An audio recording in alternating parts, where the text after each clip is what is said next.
1984. Nancy Reagan appears on television screens across America. Just say no, she urges. The message is simple, powerful, moral. Behind her, a new kind of war is beginning.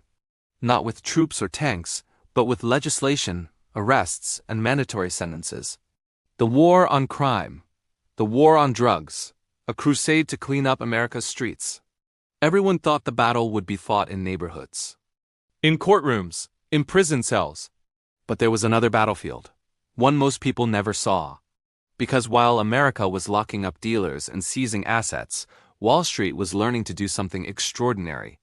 They were learning to profit from both sides of the war. The story you're about to hear isn't about conspiracy. It's about something more mundane and more troubling. Incentives.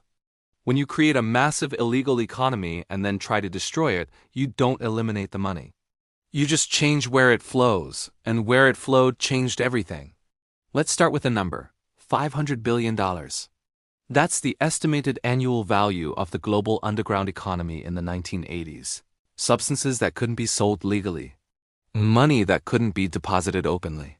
Commerce that operated entirely in cash.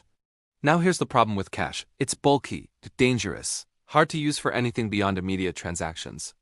If you're making serious money in the underground economy, you face a challenge. You can't just keep millions in duffel bags. You can't buy real estate or invest in businesses or retire comfortably with rooms full of bills. You need to do something bankers call integration. You need to turn illegal cash into legal assets. And that requires banks. The process has a name, money laundering. But that phrase makes it sound simple. Like throwing dirty clothes in a washing machine. The reality is far more sophisticated. It works in 3 stages. Stage 1, placement, get the physical cash into the financial system. This is the hardest part. Hundreds of thousands in small bills need to become numbers in an account. In the 1980s, this meant walking into banks with bags of cash. Structuring deposits to stay under reporting thresholds, using dozens of accounts. Employing teams of couriers. Some banks looked the other way. Some asked questions but accepted vague answers. Some actively helped, creating systems to facilitate large cash deposits. Why would legitimate banks participate? Because cash deposits are profitable. They generate fees. They increase assets under management. They flow into lending operations that earn interest. And in the 1980s, regulatory oversight was selective. Stage 2. Layering. Once cash becomes electronic money, it needs to disappear into complexity. This is where finance becomes art. The money gets transferred between accounts. Converted into different currencies, moved through shell companies. Invested in securities. Loaned and repaid. Fragmented and reassembled. Each transaction creates distance from the original source. Each layer adds legitimacy. And each layer generates fees for financial institutions. Currency exchange, fee. Wire transfer, fee. Investment management, fee. Corporate services, fee.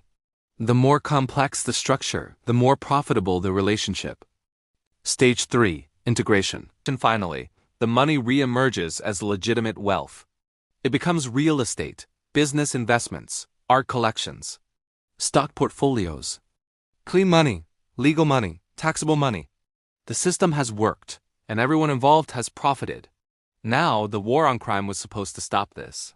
The Bank Secrecy Act, the Money Laundering Control Act, Know Your Customer regulations, enhanced due diligence. Starting in the 1970s and accelerating through the 1980s and 90s, the U.S. built a regulatory framework designed to make financial institutions the first line of defense against money laundering. Banks were required to report suspicious activity, to identify customers, to track large transactions. On paper, this should have worked. In practice, it created a different kind of business. Because here's what happened. Compliance became an industry. Banks hired compliance officers, built reporting systems, trained staff, created documentation. They checked boxes. They filed reports. They demonstrated effort. And then they continued doing business largely as before. Why? Because the incentives didn't change.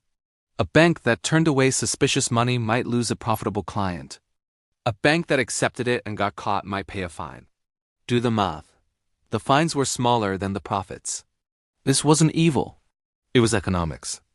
Let me show you how this played out with real examples. Between 2004 and 2010, Wachovia Bank, one of America's largest financial institutions, processed $378 billion through its accounts. Not all of it was suspicious. But investigations later revealed that a significant portion came from Mexican currency exchanges known to be moving funds for criminal organizations. The bank paid a fine, $160 million. Sounds like a lot, right? Except Wachovia made an estimated $12.3 billion in profit during those years. The fine represented about 1.3% of profits, cost of doing business. And here's the crucial detail. No executives went to jail. No banking license was revoked. The bank continued operating until it was acquired by Wells Fargo. The pattern repeated across the industry. HSBC fined $1.9 billion for processing funds linked to sanctioned regions and suspicious activity. No criminal charges for individuals. Standard Chartered fined $667 million for similar violations. Business continued.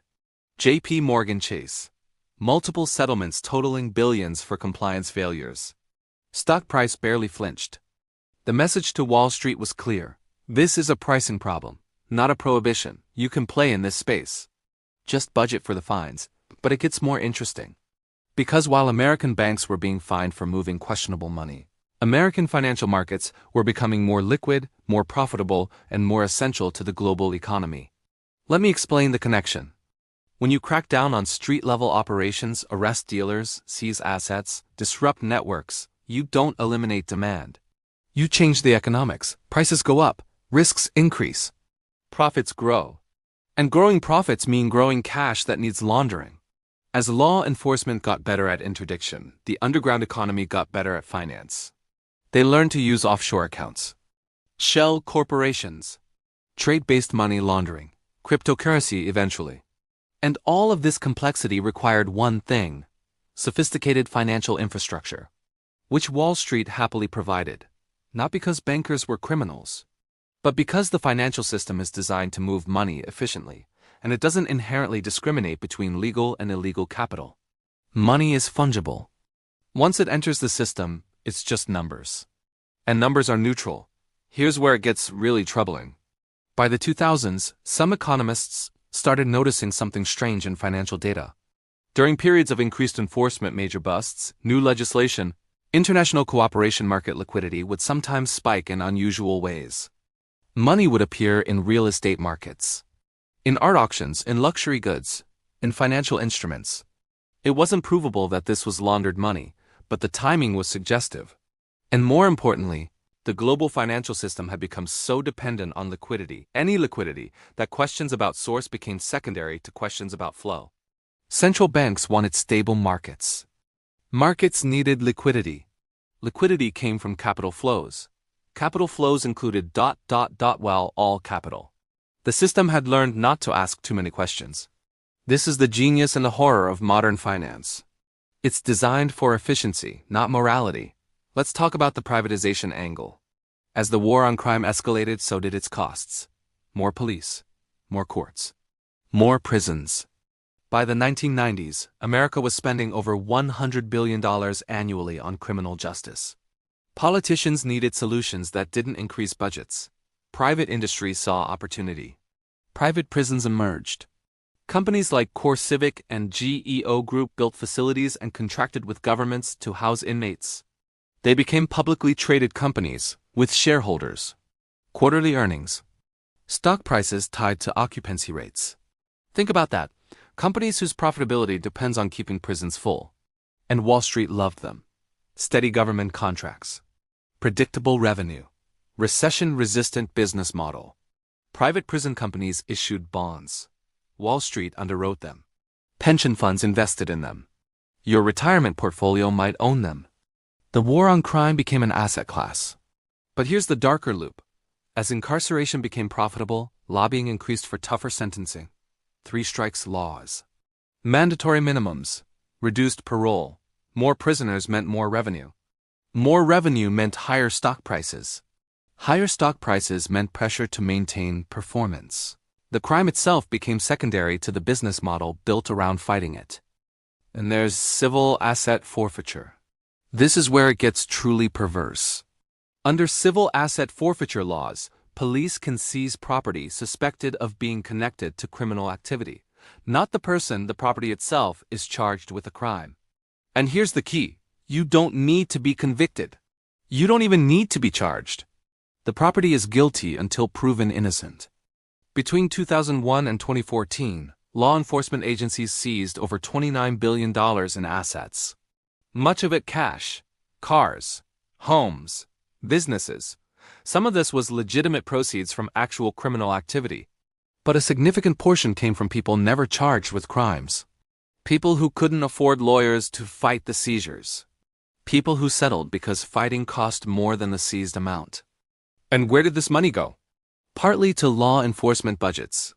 Many departments became dependent on forfeiture revenue, but also into accounts managed by financial institutions, held as assets, generating fees, sometimes invested before being distributed.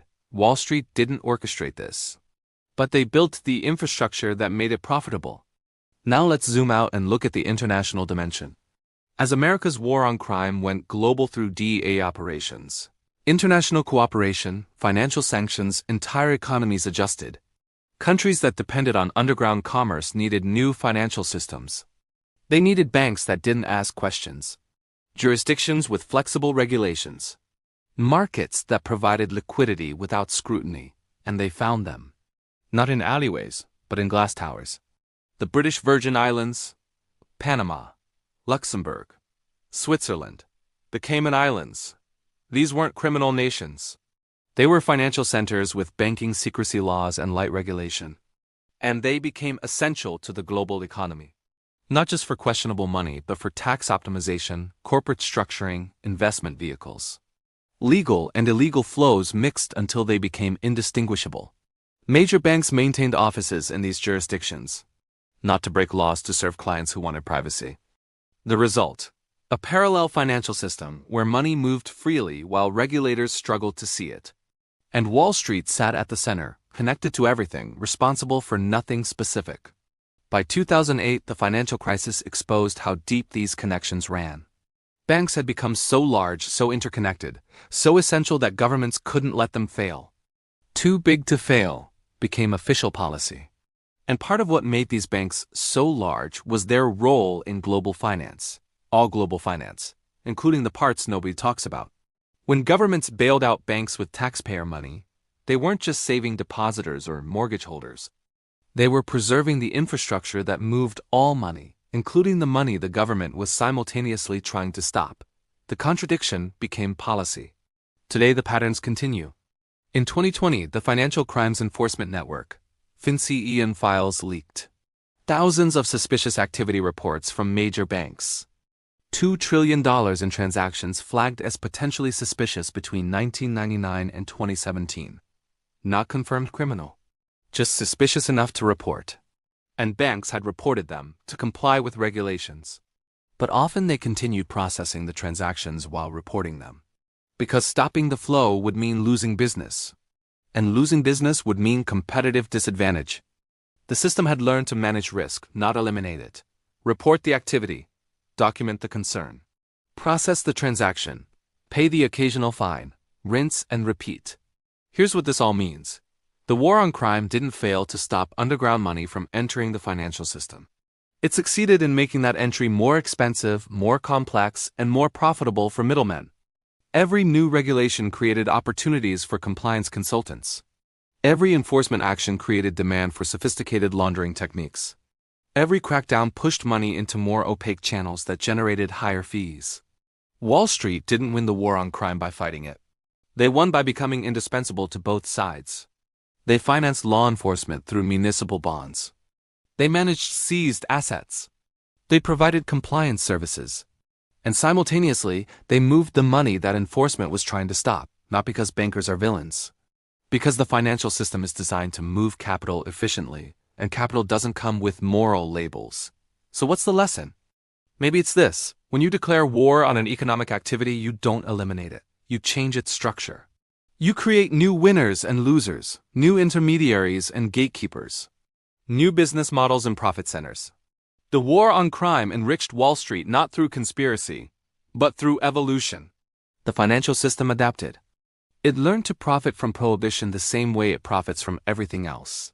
By taking a cut of every transaction, asking few questions, and structuring itself to be too essential to dismantle. America's streets might be safer. Prisons might be fuller. Laws might be stricter. But the money? The money always finds a way. And Wall Street? They're there to help it along. For a fee.